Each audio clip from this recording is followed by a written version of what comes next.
I'm Misty Burnham, and I did my presentation over Food Incorporated. Some of the main points of the film were the inhumane conditions the animals were placed in. The film showed thousands of chickens in one chicken house that were trampling on each other and passing diseases amongst each other, and regardless of what they went through, they were all thrown into the same pile to be processed the same way. The film also showed cows that were living in their own poop that was up to their knees, and they were being sent off to the slaughterhouses and slaughtered without being washed off. So all of that was ending up in our meat and things like that. The film also talked about the use of corn and soy, which one of the two is found in just about everything these days. We find these things in batteries and ketchup and peanut butter. A company called Monsanto is forcing farmers into using genetically altered seeds by not allowing farmers to replant their seeds like they used to do in the old days. They are suing the farmers for unbelievable amounts. A farmer in the film said that he had not even been to court yet, and his fees were already up to $25,000. The film also talks about victims who have been struck with these diseases. In the film, there was a mom who spoke about her 2-year-old son dying of E. coli from a hamburger. By the time they realized something wasn't right and got him to the hospital, he died within 12 days. Kevin, which was his name, had no previous health conditions. Because companies and farmers are chasing after money, they are less concerned with the effects it has on people. For example, cows are not made to eat corn. Their bodies cannot break it down the same way as grass, and they are developing E. coli in their system. They also said in the video that they're just trying to do everything bigger, faster, and fatter. And so they said that if the cows were taken and put into a field for 5 days, 80% of the E. coli in their system would be gone. But they don't want to waste that time to have to go through that process of doing that, so they just send them off the way that they are.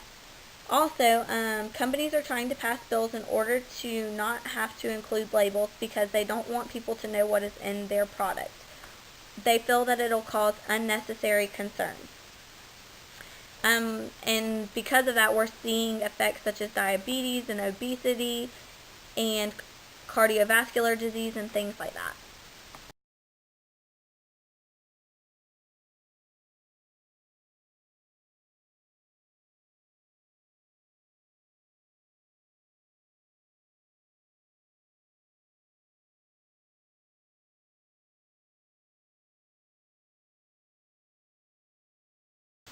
Some of the arguments made by the film are that too many people are too busy trying to make a dollar, that they are not concerned with the way it is affecting our citizens.